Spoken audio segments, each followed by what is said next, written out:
안녕하세요. 결혼한 지 10년이 좀 안 되는 40대 초반의 여성입니다. 그간 시부모님의 억울한 대접 앞에서 제대로 한번 대들어보지 못하고 불쌍한 신랑만 잡고 산 며느리이기도 하고요. 그런데 이번에 또다시 시아버지가 말도 안 되는 억지를 쓰시네요. 착하고 순에 빠진 막내 아들이 결국엔 또 내내하고 숙이고 들어올 거라 생각하시니 그러시는 거겠지요. 며느리는 그런 아들에게 아무 말도 하질 않으니 아들보다 못하게 생각하셨을 테고요. 그런데 쥐도 궁지에 물리면 고양이를 문다는 말처럼 저도 더는 가만히 당하고만 있을 수는 없겠는 거예요. 그래서 에라 모르겠단 심정으로 내질러 버렸는데 스스로 잘했다 싶어서 제 이야기 한번 해보려고 합니다. 남편하고는 고등학교 끝나고 아르바이트를 하면서 알고 지내게 된 사이예요. 그렇게 9년을 알고 지내다가 뒤늦게 연인 사이가 되어서 4년을 더 만났습니다.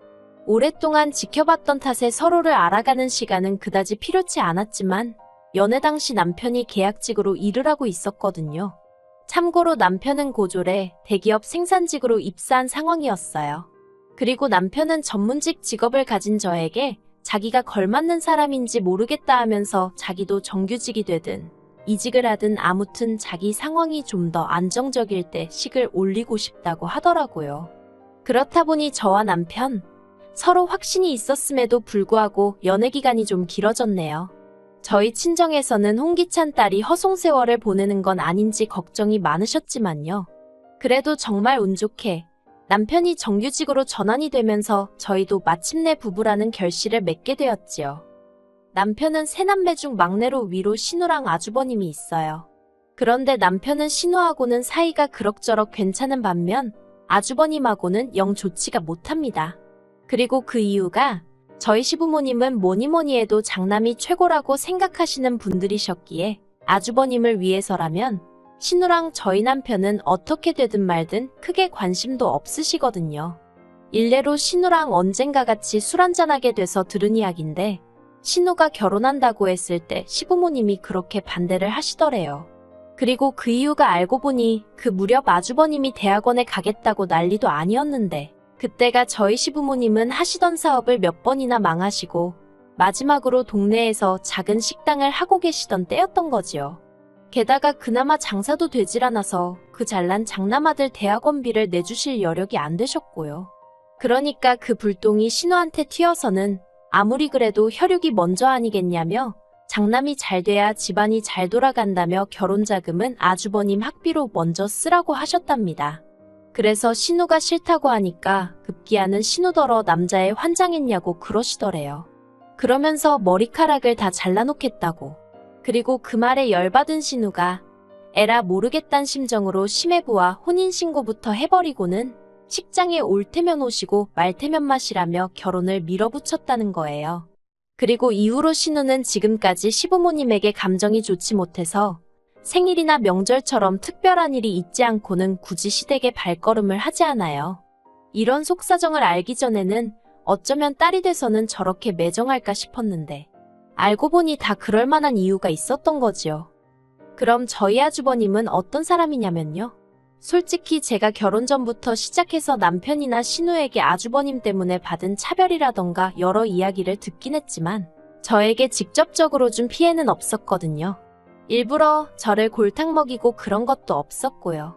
그래서 원래는 딱히 나쁜 감정 같은 건 없었어요. 그런데 며느리가 돼서 옆에서 지켜보니까 시부모님이 자식 셋을 대할 때 달라도 너무 다르게 대하시는 거예요. 결혼자금 이런 건 말해 뭐 하겠어요.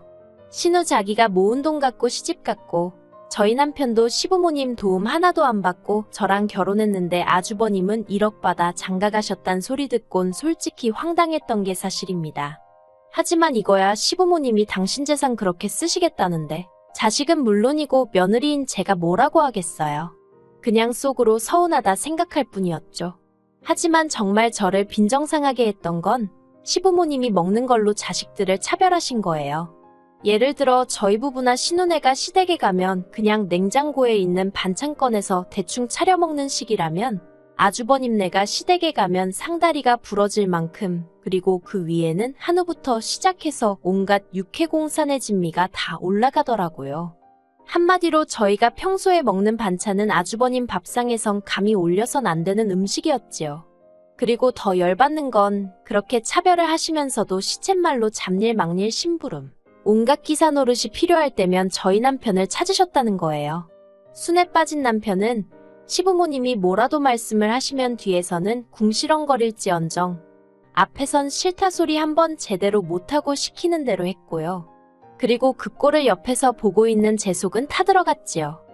말이 나와서 말이지만 무슨 좋은 꼴을 보겠다고 그런 취급을 받으면서도 막말로 시부모님을 끊어내지 못하나 싶을 때도 많았어요. 얼마나 답답했던지 오죽하면 언젠가 제가 남편더러 그러지 말고 막말로 당신도 한번 들이받으라고 한 적도 있다니까요. 그런데 남편 반응은 그래서 뭐가 남겠냐입니다. 하루가 다르게 나이 들어가는 시부모님 염장질러서 우리한테 좋을 게 뭐가 있겠냐면서 자기가 따지고든들 딱히 뭐가 달라질 것 같지도 않다나요. 사실 남편 말도 일리는 있었던 게 시부모님 두 분 다 누가 더하고더라고 할 것 없이 성격이 보통이 아니셨어요. 그러니 그렇게 종부리듯 하고도 고맙다 소리는커녕 욕만 바가지로 하셨겠지요. 그렇다고 막말로 나한테 사과 좀 해주세요 하고 싶은 것도 아니었으니 그냥 마음을 비우고 살게 된 것 같아요. 아무튼 신혼에는 어떤 생각으로 살았는지 몰라도 적어도 저랑 남편은 우리는 우리끼리 잘 살면 된다 그렇게 생각했네요. 그런데 시아버지의 허리디스크와 시어머니의 간암이 연달아 발견되면서 상황이 생각지도 못한 곳으로 흘러갔습니다. 그리고 시아버지의 허리디스크도 상황이 좋지 않았지만 진짜 문제는 시어머니셨지요. 간암이 원래 소리 없는 침묵의 암인이 어쩌니 하더니 이미 손쓸도리가 없었거든요. 그래서 발견되고 한 달도 되지 않아 세상을 떠나시대요. 그리고 시아버지도 허리디스크 수술을 받으셨습니다. 다행히 수술과 입원 과정에서 간병인을 썼기에 자식들이 크게 고생은 안 했어요. 물론 저나 저희 남편이야 잔심부름 때문에 이리저리 불려다니긴 했지만 매번 당하던 일이라고 표현해야 할지 아무튼 그래서 그럭저럭 넘어갔다 싶었지요. 그런데 상황이 예상치 못한 곳으로 흘러갔습니다. 이제 시어머니도 돌아가시고 안 계신 마당에 시아버지께서 수술까지 하시고 나니 아무래도 거동도 불편하시고 여러 가지로 버거우셨던 모양이에요. 급기야 합가 이야기를 꺼내셨거든요. 그런데 어이없게도 그 대상은 바로 저희 가족이었습니다.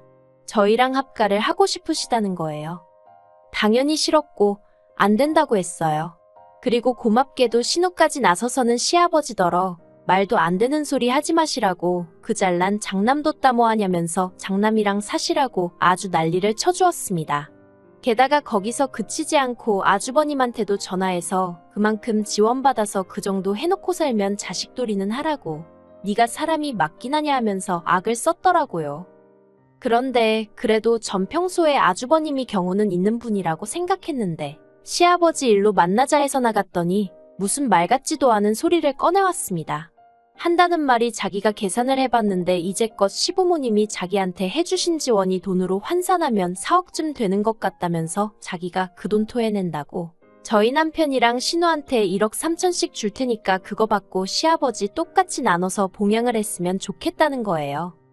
그리고 그 말이 끝나기가 무섭게 신우가 아주버님더러 제정신이냐고 악다구니를 썼어요. 그럼 네가 우리 그 시절로 데리고 돌아가서 대학을 보내줄 거냐? 결혼할 때 돈을 보태줄 거냐? 이제 와서 그깟 돈으로 뭘 하라는 거냐면서 정말이지 틀린 말 한마디 없이 퍼붓더라고요. 그리고는 아주버님한테는 받았을 땐 이런 날이 올지 몰랐냐면서 네가 책임지라 하더니 저희 부부한테는 행여나 아버지 모신다고 하지 말고 니들이나 니들 인생 즐겁게 살라고 하대요. 모시고 사내 어쩌네 하면 자기랑 영끈을 각오하라면서요. 그런데 그 일이 있고 얼마 후 이번엔 시아버지가 직접 저희와 신우를 부르셨어요. 그리고는 하시는 말씀이 그간 아주버님한테 지원해 주셨던 돈을 전부 다 돌려받으셨다며 죽을 때 그걸 저희에게 나눠주시겠답니다. 그러니 저희더러 일단은 번갈아 가면서 당신을 모시라고요. 그러자 신우가 정말 지긋지긋하다면서 시아버지더러 아니 그렇게 평소에 장남 없인 못 산다 해놓고는 이제 와서 우리한테 이러는 이유가 뭐냐고 따지고 들더라고요. 그러자 시아버지 하시는 말씀이 그 집은 맞벌이도 하고 애도 둘이라서 당신이 힘들 것 같답니다. 그리고 그 이야기를 들은 신우가 여기 일 안 하는 사람이 어딨냐고 받아쳤어요. 신우 말대로 저희 부부도 맞벌이, 신혼에도 맞벌이였거든요. 다만 아주버님네랑 차이가 있다면 저희나 신혼에는 자식이 하나뿐이라는 거였지요. 그러자 시아버지가 신우더러 너 잘났다며 화를 내시더니 뜬금없이 그 불똥이 저한테 튀었습니다. 시아버지께선 갑자기 저더러 너는 시집와서 한 게 뭐가 있냐며 아들을 낳은 것도 아니고 도대체 정신머리를 어디다 두고 살았길래 시어머니가 그렇게 될 때까지 몰랐냐는 거예요. 며느리가 돼서는 시어머니 건강 하나도 못 챙기고 정말 화가 나신다나요. 그리고 그 소리를 들으니 마치 망치로 뒤통수를 한 대 맞은 것처럼 정신이 들었습니다. 며느리가 저만 있는 것도 아니고 엄밀히 말하면 맏며느리인 형님한테 먼저 책임을 물으셔야 하는 거 아닌가 싶고 그래서 왜 저한테만 이러시냐니까 그냥 저 하는 꼬라지를 보면 답답하고 속이 터진답니다. 밑도 끝도 없이 또 욕을 먹고 있으니 정말 부하가 치밀고 솔직히 원래도 시아버지한테 제가 정이 있고 그런 것은 아니었지만 어른이나마나 정말 꼴도 보기 싫어지대요. 그래서 제가 시아버지더러 그런 소리까지 하실 만큼 제가 싫으시면서 왜 저희랑 살지 못해 안달이시냐고 제가 싫다고 했습니다. 남편이 알겠다고 해도 제가 같이 안 살 거라고 아버님이랑 살 바엔 이 사람하고 이혼하겠다고요. 그러자 시아버지가 깜짝 놀라셨는지 무슨 말을 그렇게 하냐입니다. 시아버지가 며느리한테 그런 말도 못하냐면서 저더러 별것도 아닌 걸로 일을 키운다나요. 하지만 시아버지를 제가 1, 2년 뵌 것도 아니고 당황하신 기색이 역력했어요. 그리고 그건 오랜 세월 동안 시아버지가 싫은 소리 서운한 소리 하시면 말대꾸는커녕 닭똥 같은 눈물을 흘리던 저였으니까 한마디로 제가 약 먹었나 싶으셨던 모양입니다. 솔직히 왜 그렇게 당하고 살았냐고 누가 묻는다면 앞에서도 이야기했지만 일단 남편이 입 딱 다물고 정말 자기가 무슨 죄라도 지은 것 마냥 시부모님의 온갖 불평불만을 들어드리며 욕바지를 하고 있으니 제가 나설 의지도 타이밍도 찾기가 어려웠어요. 그저 그럴 때마다 그 시간만 지나가길 바라고 이후로 남편이랑 저랑 서로 다독이며 그래 늙어가는 부모님 이겨서 뭐 하겠어 하고 참았을 뿐이에요. 그리고 솔직히 마음 한구석에선 말씀은 저렇게 하셔도 우리한테 미안한 마음이 조금은 있으시겠지, 고마워하고 계시겠지 그런 믿음이 있었달까요?